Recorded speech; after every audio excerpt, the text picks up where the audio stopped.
A blade is at his throat, but he calmly closes his eyes. The Japanese soldier thinks he is surrendering and swings the blade, but Boyka dodges at the last second. Now the hunt begins. In seconds, Boyka takes down every Japanese soldier around him, but before he can catch his breath, more troops are coming. He runs deeper into the jungle and stumbles on a crashed glider, but it is too wrecked to fly. He keeps running when suddenly the ground gives way beneath him. The Japanese set traps all over the jungle to catch escaped prisoners. Boyka gets dragged to a POW camp full of captured soldiers from different countries. Boyka is a British Royal Air Force pilot who was sent on a support mission the day before. Japanese fighters ambushed him, and his plane took heavy damage. He had to parachute out and got lucky landing in water, which saved his life. At dawn, the Japanese tracked the crash site, so Boyka hid behind a tree ready to ambush. He threw a rock to distract them, then moved to strike from behind. He charged out like a predator.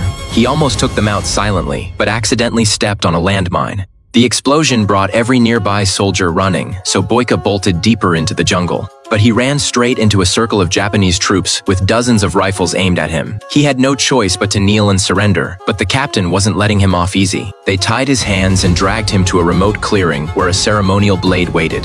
But they had no idea what Boyka was capable of. They were way out of their depth. Which brings us back to the opening scene where Ito, a martial artist, is impressed by Boyka's skills. Boyka gets thrown into a cell with prisoners from all over and asks if anyone knows a way out. But they're terrified of Ito, and the jungle is full of traps. Escaping means certain death.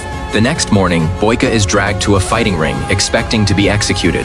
But a soldier suddenly cuts the ropes off his wrists. 3 prisoners are shoved into the ring, and their opponent is a massive fighter standing across from them. He bows politely to everyone, then flexes every muscle in his body. The 3 prisoners are stunned by his size, but they have no choice. They charge at him. The second they get close, he drops one of them with a single punch. The other 2 jump in, but their attacks do nothing. He finishes them both in seconds. Now, it is Boyka's turn. One devastating punch, and the giant goes down, leaving Ito completely stunned. Boyka grew up in Hong Kong training under Kung Fu masters, then spent years fighting around the world as a soldier.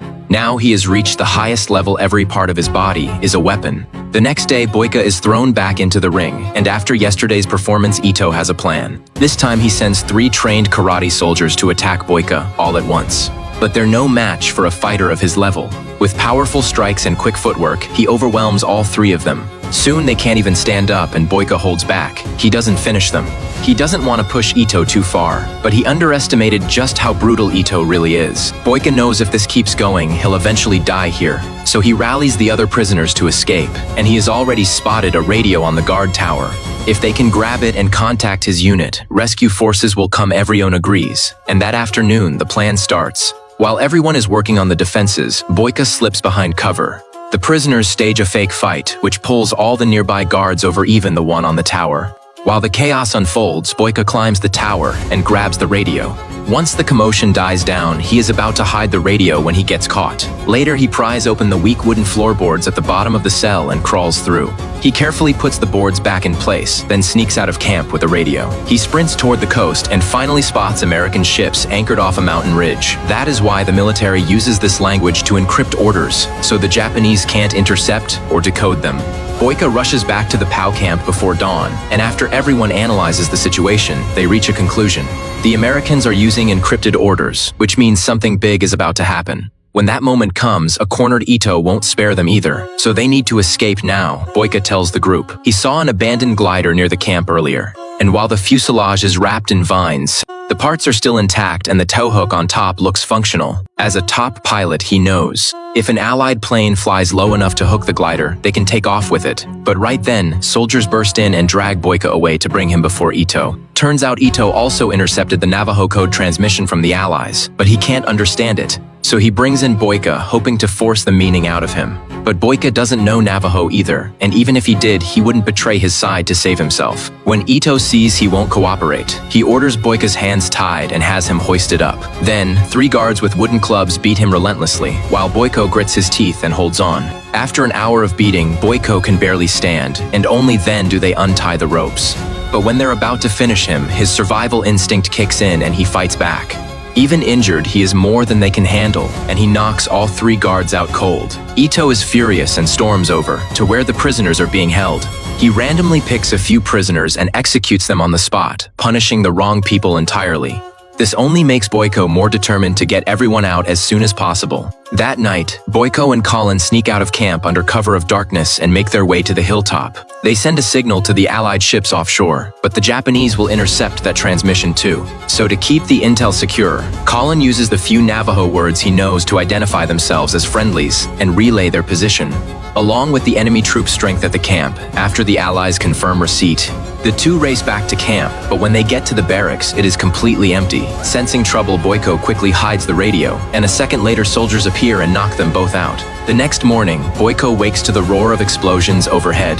The camp has turned into a battlefield and they need to leave now. Luckily, Nurse Susan comes in and unties them. Outside, the Japanese are killing unarmed prisoners to destroy evidence of their Geneva Convention violations. Gunfire and screams fill the camp, and bombs keep falling from above. First priority is to retrieve the radio and make contact. But when they reach the barracks and dig out the radio, they find it destroyed by shrapnel. Boyko has no choice but to go to the guard tower for another one. But just as he is about to move, Susan steps forward. She surprises the unsuspecting guard and takes him down. Boyko and Colin rush upstairs and grab the radio. They contact the Allies to coordinate evacuation. But then Boyko sees his fellow prisoners being lined up for execution, and he can't take it anymore. He grabs a rifle and opens fire on the Japanese soldiers. As several of them drop, chaos erupts, and the sudden turn of events ignites a will to survive in the prisoners. They pick up weapons and fight back in a desperate struggle for their lives.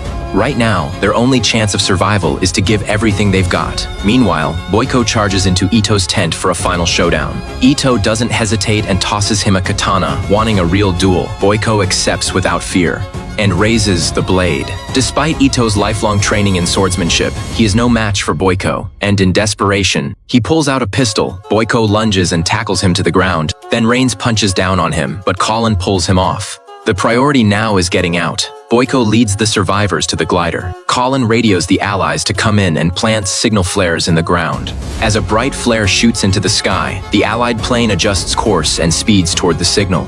They loop the rope over 2 trees and tie it to the hook on the glider. Everyone hides inside as another wave of Japanese soldiers rushes in. The Allied plane opens fire, taking them all out in one burst. The plane drops down, flies straight toward the glider, and hooks the rope hanging in midair perfectly. The glider gets yanked into the air and takes off, towed behind the speeding plane.